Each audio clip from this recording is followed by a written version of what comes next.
English నేర్చుకోవడం అనర్గళంగా మాట్లాడడం మీ కల? వెంటనే కాల్ చేసి క్లాసెస్‌కి రిజిస్టర్ అవ్వండి.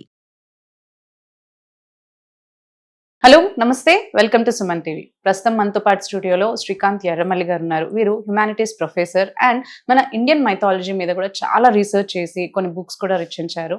సో వీరితో కొన్ని మనం మా విషయాల గురించి ఈరోజు చర్చిద్దాం. హలో అండి శ్రీకాంత్ గారు, నమస్తే. Yeah, as you said, like మనం మాట్లాడుకున్నప్పుడు చెప్పారు, లైక్ ఎన్నో మైథాలజికల్ దాంట్లో కూడా మీరు చాలా రీసెర్చ్ చేశారు and now also you are involved in so many researches, right?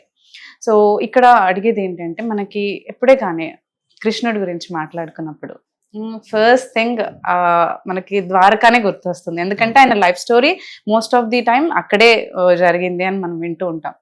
అయితే రీసెంట్ టైమ్స్లో కూడా, అంటే ఫస్ట్ కూడా ఉండింది, బట్ రీసెంట్ టైమ్స్లో ఇంకెక్కువగా వింటున్నాం ద్వారకా గురించి. రకరకాలుగా స్టోరీస్ వింటున్నాం. లైక్ అది మనకి అండర్ గ్రౌండ్ వెళ్ళిపోయిందని వాటర్లో, అండ్ దాని మీద రీసెర్చెస్ జరుగుతున్నాయి అని, ఒక సిటీ ఉండింది అని, ఇలా రకరకాల ఎగ్జాంప్షన్స్తో చెప్తూ వస్తున్నారు. So as you have been a part of that research, right? So మనకి తెలియాల్సిన నిజాలు ఏంటి అసలు? Actually what has been there? అసలు ద్వారకా ఉండిందా నిజంగానే? ఏం జరిగింది? అసలు ఏం జరుగుతోంది అంటారు? ఆర్టిఫిషియల్ ఇంటెలిజెన్స్ వచ్చిన తర్వాత ఇంతకు ముందు ఉన్నటువంటి ఆర్కియలాజికల్ రీసెర్చ్ కానీ, లింగ్విస్టిక్ స్టడీస్ కానీ చాలా స్పీడప్ అయ్యాయి. అలాగే కొత్త యాడెడ్ అడ్వాంటేజ్ ఏంటంటే ఆంథ్రోపాలజికల్ రీసెర్చ్, జెనెటిక్ స్టడీస్.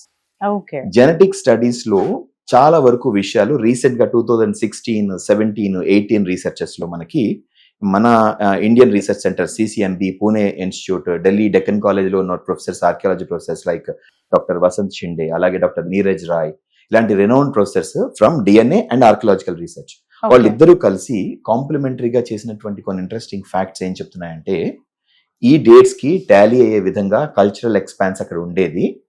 వీరికి సింధు నాగరికత, సింధులోయ నాగరికతకు సంబంధించినటువంటి, దాని సరస్వతి సింధు సివిలైజేషన్ అని కూడా అంటున్నారు, వాళ్ళకి సంబంధం ఉంది. ఎందుకంటే అదే రీజన్ గుజరాత్, ఆ పైన ఉన్నటువంటి లోథాల్ గాని, ఆ పైన ఉన్నటువంటి రాజస్థాన్ రీజన్స్ లో, హర్యానా రీజన్ లో రాఖీ గరి రీజన్ గాని, ఇవన్నీ కూడా సింధులోయ నాగరికతకు సంబంధించిన ఎక్స్కవేషన్స్ మనకి మొన్నటి వరకు బయటపడుతున్నాయి. ఇప్పుడు ఒక break through recent research observation ఏంటంటే, అరౌండ్ 1 or 2 weeks బ్యాక్, మనం ఇంటర్వ్యూ చేస్తున్న అరౌండ్ 2025 ఈ టైంలో, అరౌండ్ 1 or 2 weeks బ్యాక్, ఈ August, June, July month season లో బిజ్ అనేటువంటి ఒక ప్రదేశంలో, రాజస్థాన్ దగ్గర ఒక సరస్వతి రివర్ పేలియో ఛానల్. ఇప్పుడు మనం సరస్వతి అంటే ఏ పురాణాలకు సంబంధించిన మనకి పండితులు కానీ వచ్చి చెప్పినా సరే, అది అంతర్వాహిని, మనకు కనపడదు అంటారు. ఎందుకు కనపడదు అంటే, ఈ ద్వారకా టైమ్, ఇండస్ వ్యాలీ టైంలోని అరౌండ్ 1900 to 1600 BC ఆ టైంలో ఆ ఛానల్ ఎక్స్టెంట్ అయిపోయి ఆ నది అంతర్వాహినిగా మారిపోయింది. సో ఇక్కడ రాజస్థాన్ దగ్గర ఈ ఇప్పుడు నేను చెప్పేటువంటి బ్రిడ్జ్ అనేటువంటి చెప్పినటువంటి ప్లేస్ ఏదైతే ఉందో, ఆ రీజన్ లో ఒక 2 or 3 weeks బ్యాక్ రీసెర్చ్ చేస్తే, లైవ్ యాక్టివ్ గా సరస్వతి రివర్ ఫ్లో అవుతున్నప్పుడు ఉన్నటువంటి ఒక కల్చర్ ని, సివిలైజేషన్ ని వాళ్ళు కనుక్కున్నారు. ఆ లోకల్స్ ని, ఆ కల్చర్ ని అడిగితే, ఇది మాకు కొత్త ఉంది, ఇది కృష్ణుడు మునిమనవుడు అయినటువంటి బ్రిడ్జ్. బికి వికి మనకి కొన్ని నార్త్ అండ్ సౌత్ లాంగ్వేజెస్ లో కొన్ని చిన్న సిమిలారిటీస్ ఉంటాయి. వా బదులు బా వాడతారు. వజ్రనాభుడు అనేటువంటి కృష్ణుని మునిమనవడు ఈ రాజ్యాన్ని ఇక్కడ పెట్టారు మధురలో. ఆ తర్వాత ద్వారక విలుప్తం అయిపోయిన తర్వాత పెట్టారు. అండ్ ఆ రీజన్ లో ఇది మాకు ఎప్పటి నుంచో తెలుసు, ఇక్కడ కృష్ణ పరమాత్మ యొక్క వాళ్ళ సంతతి వాళ్ళు పెట్టినటువంటి రాజ్యం ఉందని, ఇది కొత్త విషయం ఏమీ కాదు అని కనుక్కున్నారు. మరి దాని డేటింగ్ ఇప్పుడు చేస్తున్నారు. చేస్తూ ఉంటే వాళ్ళకి వచ్చిన అప్రాక్సిమేట్ డేటింగ్ 2500 BCE. అంటే ఇప్పటి నుంచి దాదాపుగా 4500 సంవత్సరాలకు time. It is tallying to the chronicles of Bhagavatam or the Puranas. అది కరెక్టా కాదా అంటే రీసెర్చ్ కి వదిలేయాలి మనం. కానీ యు సీ ద సిమిలారిటీ, రెండింటిని మీకు సైమల్టేనియస్ గా చూపిస్తున్నాను నేను. సిమిలారిటీస్ ఉన్నాయా అని క్వశ్చన్ మార్క్ వేసుకుంటే అవును అనే సమాధానాలు వస్తాయి.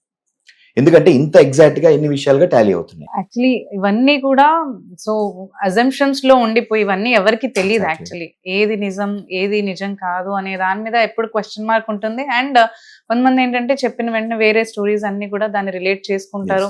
అది కాదు కదా అని మళ్ళీ దాన్ని నెగ్లెక్ట్ చేయడం. అంటే పురాణాలు అనగానే పుక్కిట పురాణాలు అని, అవి నిజంగాటివి కావు, కొంతమంది ఎవరో చెప్పినటువంటి వాటివి అంటే. బట్ దాన్ని క్లీషే అంటారు. కొన్ని ఎలిమెంట్ ఆఫ్ ఫ్యాక్ట్ లేకుండా యథార్థాలు, వాటిలో ఉన్న యథార్థాలు సైంటిఫిక్ టెంపర్మెంట్ తో, రీసెర్చ్ ఓరియంటేషన్ తో అర్థం చేసుకుంటే shocking revelations we will know, because they are trying to tell us something. మనం అది తెలుసుకునే ప్రయత్నం చేయగలగాలి. Exactly, yeah. It was very nice, like to know all these information from you and Srikanth garu. It was very It was nice. mine. Thank you so much. Yeah, thank you very much.